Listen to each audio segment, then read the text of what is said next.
Welcome to Bada Boom. I'm Troy. On today's episode of the podcast, we have on comic artist Phil Hester. Known for his work on Green Arrow Quiver, Hester talks to us about Gotham City Year One of the year's best stories. Hester discusses what he learned from working with Tom King and being able to leave his mark on the world of Gotham. Listen in and Bada Boom. So how you doing today, Phil? Great. How are you guys? Good. Doing We're good. excited to talk to you. Both of us, like, especially, now that I put Troy onto it, one of my favorite books in the last year was Gotham City, year one. And, I'm really excited to talk to you about it because I think, especially what you were able to add to it in terms of the art, really elevated that story and really makes it something that stands out, especially like with Gotham, every time you're like, hey, every story has been told. Right. There's no there's no corner, there's no street thug, there's no, nothing we Yeah. need to know more about it. It's so rich. And what was it like to play in that role and, sort of really express yourself through your art? Well, thanks for saying that. I think we almost cheated because we went back to before anybody knew anything about Gotham. Yeah. Although that's not quite true. There's been stories about Gotham from like the 1600s on, but we went to a point where Gotham was actually like a shining city on a hill, and we sort of decided to tell the story of how it came kind of crumbling down and became a city that needed Batman. Mm. And I think Tom did a brilliant job of not only describing that fall of the city, but making it like connect to the Wayne family in a way that's really rewarding and really examines a lot of topics of state sanctioned violence and privilege and racism that are all at the basis of what's wrong with Gotham. And I was just lucky to be along for the ride. And Tom was cool enough to let me cut loose and um, just go crazy with the layouts and crazy with the character designs. And we brought Jordy Belair aboard and let her go crazy with whatever she wanted to do. And I think the results are like, I'm not super high on my own work, but I am willing to say it's like the best work of my career so far. Well, congrats. You don't have to be, I'll tell you, you've had a huge impact in terms of my comic book life. Green Arrow was one of the first stories I actually read. My uncle gave me that trade. I actually got it signed by you at Planet Con this year, which Oh, was like cool, an cool. amazing moment. But that's cool. Like, what was it like, sort of getting those scripts, and in terms of like Tom letting you loose, what did that look like for you? Like, what do you usually like to work off? Do you like to work off those super detailed scripts, or are you Mhm. more of kind of like a Marvel style where you like that freedom? I'll work on any format of script I get because they all offer a different facet of storytelling that I can explore. So if it's super detailed, I appreciate like all the work that the writer put into figuring out the scenarios and the angles and the storytelling beats. But if it's a very terse script, I also appreciate the freedom I'm given by the writer. So I'd say Gotham Year One landed sort of right in the middle there. Like Tom wasn't overly descriptive in like panel descriptions or layouts or anything like that. But I could tell just from the tone and the tenor of the script that it was like a well thought out plot. Like it was a well oiled machine. It was an intricate clockwork. And so I knew I had nothing could be sort of dashed off. Everything had to be thought through. So on top of the freedom that Tom gave me to experiment with page layouts and character designs, the script itself demanded an attention to detail that meant I couldn't take any pages off. You know what I mean? Like Yeah. I couldn't say, "Oh, this page is a rest. This page is a setup for another page." Every scene and every character had to be fully developed and to keep up with the script. So that's what Tom's script demanded. And I learned a ton. I write comics too, so I learned a ton about like how to write comics from Tom, and this script specifically. I think you kind of answered my next question, but I really liked how you used like silhouettes in different parts of the story. And I was gonna ask like, what was the inspiration behind using silhouettes? Kind of, I feel like it was mostly towards like the end of the issue, but they did a Mhm. really great job of painting like the overall picture and the overall tone of what was going on in that scene. But there was still so much going on it, and it may have been, the direction that Tom had given, but I was curious, like, what was your inspiration or behind trying to use all those silhouettes as kind of like a storytelling function? Yeah. I mean the theme of the entire thing is about how like actions reverberate through time. I mean, like the story is about like how what might seem like small things in the past become huge things in the future. So I was trying to find a way to like repeat um repeat compositions throughout the book, not necessarily repeating like just statting panels and doing panels and over again, but I might have a panel have the same layout as another panel, but have different figures representing different things inside of it, but still conforming to that layout. And a cool way to do that, a handy way to do that was with those silhouettes. So what might be a staircase in one panel would be the crook of somebody's arm in a different panel that's trying to reflect that panel. So I don't expect anybody to notice that but me, but it was like a theme that like I was really trying to imprint on the book. And also with the characters, a lot of time the characters are cut in half by light or dark, and they become all white or all black depending on what the way the light hits them. And that sort of presents the way that the story is forcing people into roles that they don't necessarily want to take, but fate is kind of dragging them into. So they're getting kind of cut in half and pulled one way or another, like physically as a visual motif as well as like conceptually in the script. So that sounds all like high-minded like garbage, No, those are but those also answers I love. Yeah. but also it's like it also just leans into the way I draw. So like I wanted it to be like very like Sin City is one of my favorite comics. Like Yeah. to me that's like the apex of Frank Miller and he's a hero of mine. So like I that high contrast storytelling that reaches all the way back to like EC artists like Bernie Kriegstein. This was my way of kind of throwing my hat in the ring of those kind of character of artists that really nailed down like high contrast. Alex Toth too, high contrast, black and white storytelling. No, and I think it is interesting you bring up all those details because I think those are the things that are bumbling at the bottom that makes really like a comic work. I mean, Yeah, obviously, like there's the splash pages and sort of the bombastic superheroes we all love and stuff. But when you really read a story, it's really all those details. Sometimes, obviously, you've been in comics for so long, you could really articulate like why certain things work. But as you're saying it, I was like, oh yeah, that does make sense. And then you throw in Jordy's colors, which really kind of throw in something really nice, and it really you do see the Sin City inspiration, and then also right. you really get those like Perry Mason vibes of like the Yeah, way Gotham looks and feels, and it is interesting. Like, how cool is that to be able to like play around in that world and still after all this time still be able to add little nuggets of like yeah, history and stuff like that, because I think at this point it's 80 years and we every year I'm like there's way too many bat books, and you're then there's right. like five bat books where I'm like these are the best books of the year. Yeah, I mean, that's the cool thing about the character. Everyone thinks, oh, I've seen enough Batman, or I've Mhm. seen everybody's take on Batman. But then somebody, comes humming along and delivers something else, and it's cool to see. He's a character that can bear that burden of like having more takes put on top of him. Yeah. Um, I it's a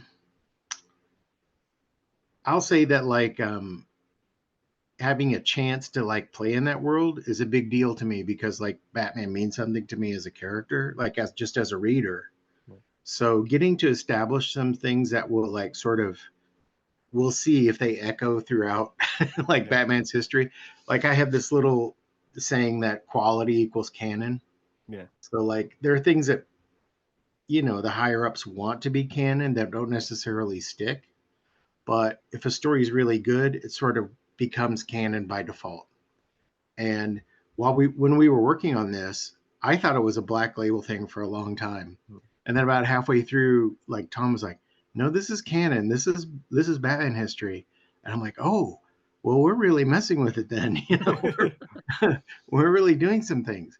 And I think the things we did were in some ways very subtle, but sort of profound, in terms of like why Batman is important to Gotham City. I don't want to spoil it for people, but in a lot of ways, he has to be Batman because of the things his family did in the '60s. You know, um, the stuff 2 generations back did to Gotham City sort of require him to be Batman, not just to take revenge on criminals, but to repair a city that his family had a huge hand in breaking. Yeah, in a lot of ways, it's that curse, that always goes back. It's like, hey, is it something he really wants to do, or is it something he's obligated to through like some like higher power and stuff? Yeah, But I think you bring up a good point too, like with quality equals canon, like especially in the Batman universe, you look at something like the Killing Joke, like everyone always Mhm. goes back to that as the, hey, this is the origin story, no matter how many times things are played around with the Right, Joker and stuff like that.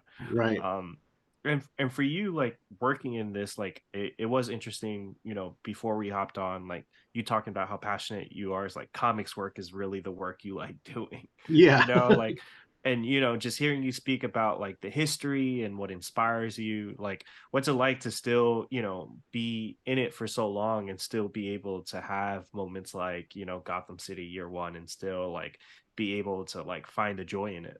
I think I've been like really lucky in a way to not peak when I was a kid. A lot of like superstars, like, and I will never be a Yeah. superstar, but a lot of superstars peak when they're like 24. And then it's sort of almost like being a professional athlete, and like, you never get back to that peak again, but you kind of want to repeat that. And instead, I feel like I've just been like, it's been like a 40-year growth process for me.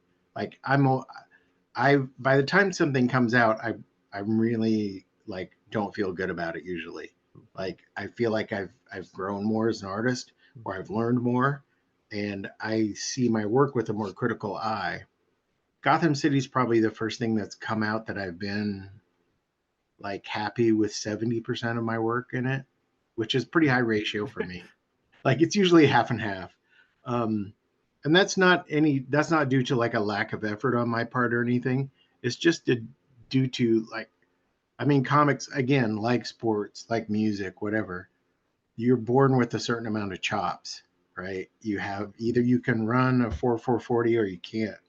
Um, Either you can instinctively play scales smoothly or you can't.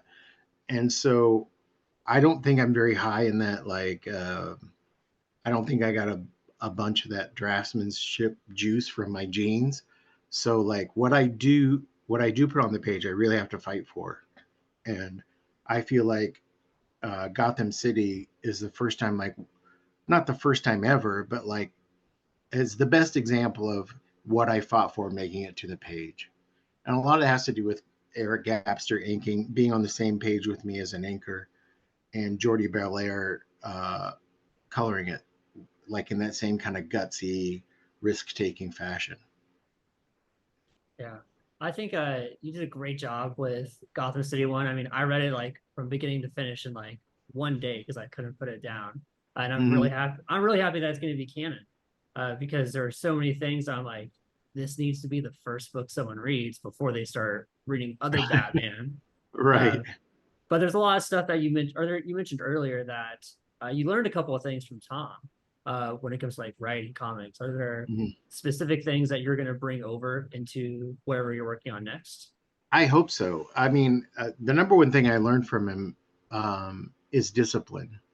Like a lot of writers have, I'm not going to name names on this Yeah. podcast, Of but course, a no, you lot don't of have to. a lot of writers have something to say in their scripts, and you know that right away because they can't stop themselves from saying it, like over and over again. Like the thesis is like the characters, like sometimes they turn to the camera and say the thesis, you know.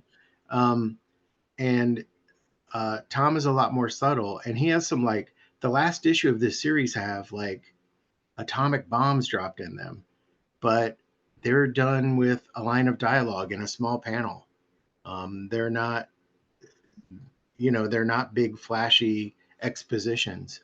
And I know from interacting with people who've read it, people have asked me questions about the book. They'll come up to me and they'll say, "Does this panel mean what I think it means?" And I'll be like, "Yes, congratulations, you got it." But Tom lets the reader sort of unlock that stuff themselves, and uh, that's something I hope to take away from it. Not only just the fact that he plots things very intricately, but he has his big gift is he's able to back out on these characters and sort of not regard them as icons. And as somebody, it's very hard for people that have grown up as fans reading Batman since they were like 7 or 8 to do that, to back out and say, I'm going to view this character as a real human being. Um, and Slam Bradley's the same way. I mean, Slam Bradley's like one of the oldest, if not the oldest character at DC. And he has not had the amount of stories that Batman or Superman have gone through, but he's a character that's been around forever. So it's a gift Tom has to sort of back out and get a real comprehensive view of what that character would be like as a real person. And for you, like, what I find interesting is like this feels like a perfect fit. I know you said you're really satisfied with 75% of Yeah, your work, yeah, but I was, about 100%. yeah, And, reading it, Same. obviously this is kind of like, wishful thinking, but the other day, I saw you post a commission of the question, and I couldn't yes. help but like read this and be like, or like what a Phil Hester, question series would look like. Is there anything you have, like, especially walking away from this, that you're itching to write or draw? Yeah, I always have like a million things in the chamber that I'm working on as a writer. And it's just been like the last 2 3 years of my career have been like writers I can't say no to. So like you can't say no to Jeff Lemire, you can't say no to Brian Bendis, you can't say no to Tom King. You've got, if they come, you got to go work with them. Yeah. So I've been lucky to work with all those people and learn a lot from those people.